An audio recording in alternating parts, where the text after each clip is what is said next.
Jive Hive Jeff from Two Hacks Garage. Well, I did a walk around on the outside of the vehicle and all that type of stuff, and kind of went around the car, showed a little bit of history of it, where we're at with it. Obviously, still some more work. But the second part of the walk around is kind of underneath of this car, and once we get the car down, I'll show you underneath the hood. So yeah, let's just go ahead and do a walk around of underneath the car. This is 1968 Ford Thunderbird. Two-door. It was originally a 429 Thunderjet with a C6. It did have a factory style 9-inch in there, but it's not a performance one. But yeah, so we're going to go ahead and we are going to do a quick underneath the car walk around.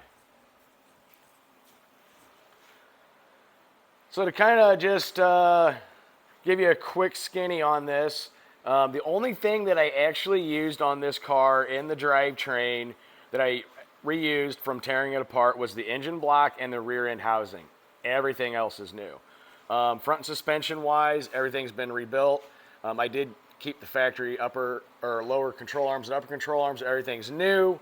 New shocks, new springs, all new bushings, all new ball joints. Every steering component underneath here has also been replaced, including the steering gearbox, which we showed in the video.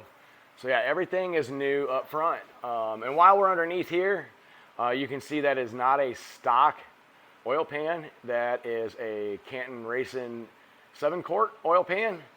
So yeah, everything in the front end is literally brand new. All of it. C6.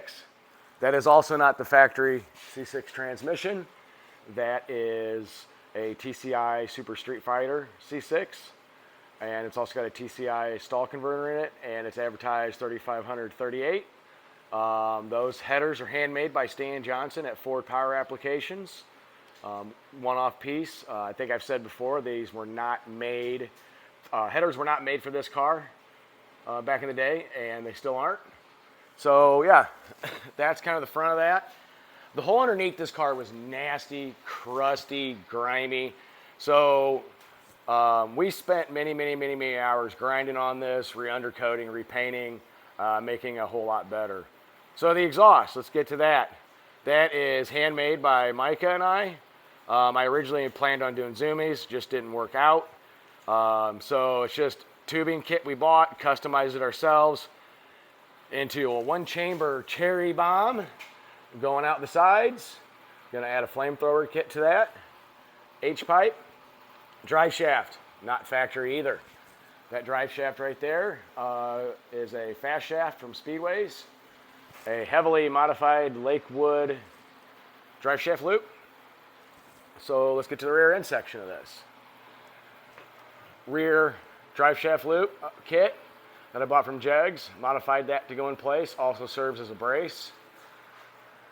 Spawn Performance, fully adjustable lower and upper control arms. Now this is a little bit different if you look.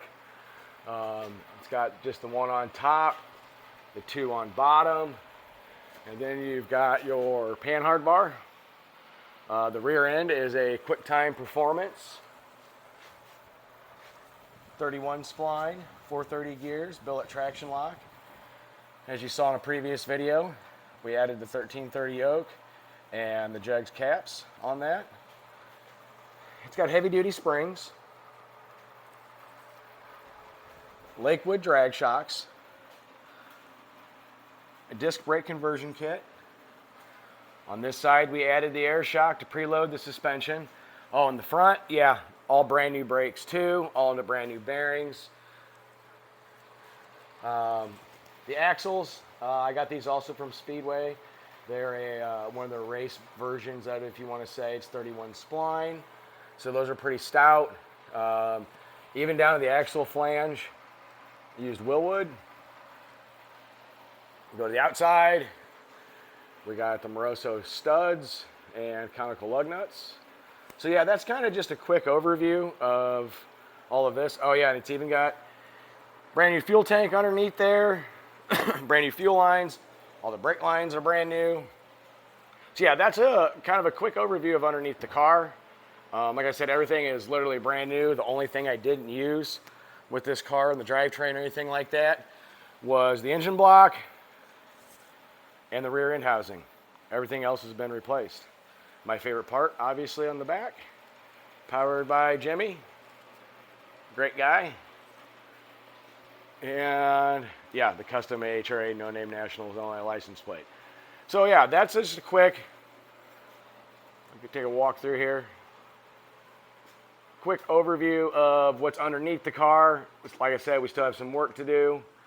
You can see the new disc brakes in here, even down to the calipers. Literally everything up in here has been replaced. So once the car is down, we'll get the hood off and I'll show you some more of what's underneath the hood. So with that, we will, see you in a few. Well, here's the rest of the walk around on this. You saw the underneath. In the previous video, you saw the outside. Well, this is underneath the hood. I'll explain a little bit about that. Started off as a 429 Thunderjet engine, which is a 385 series. It's actually the same block as the 460. In fact, they are all cast 460. 385 stood for 3.85 inch stroke, but the 429 used a 3.59 stroke. Well, this is 30 over. The deck has been, or the block has been decked 10 thousandths, and it's got a 4.35 inch stroke. It makes 521 cubic inches.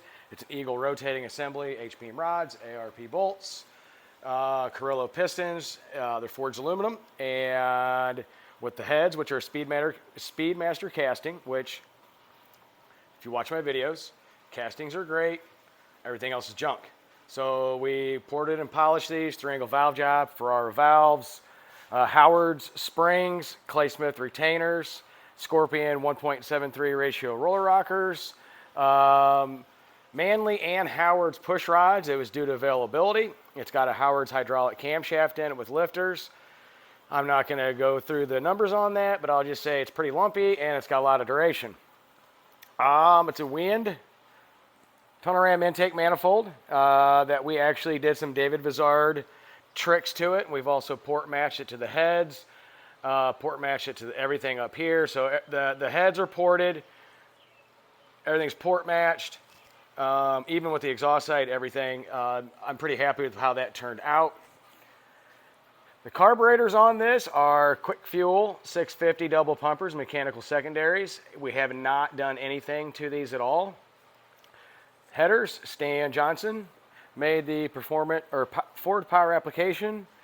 It has a CVF Racing Serpentine pulley kit, high flow water pump. What else? MSD ignition with the 6AL box, which is not installed.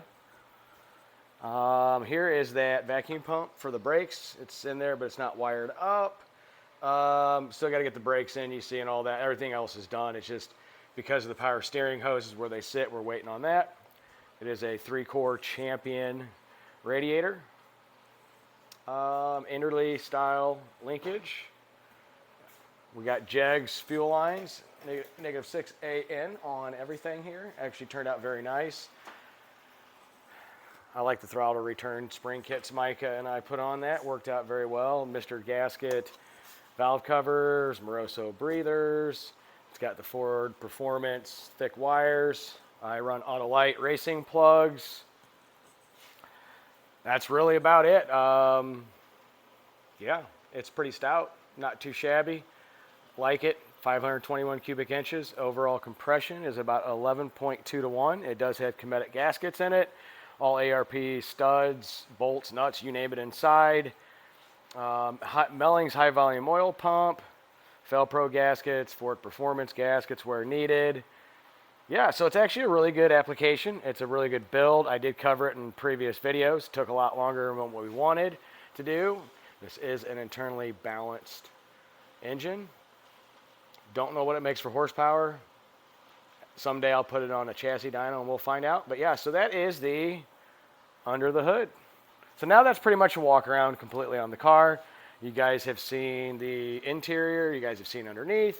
Kind of get a little bit of brief history behind it. I've had some people comment on me wanting to do that. Finally got around time to doing it. Yeah, so yeah, there you go. We did take a lot out of this engine bay. Real quick, if you notice in some previous pictures, the front end seems like it sits a little higher than a stock one. Well, it does. the front end of this car compared to what it weighed before, just by weighing stuff that we have taken out, changed out to aluminum, on and on and on and on. Front end's probably close to 400 to 450 pounds lighter than it was from the factory. It's weight reduction. Yes, we've added some weight back into it, but you know what? There's a whole bunch of weight that's come out everywhere else. So yeah, there is the 1968 Ford Thunderbird. Dig it. See you tomorrow.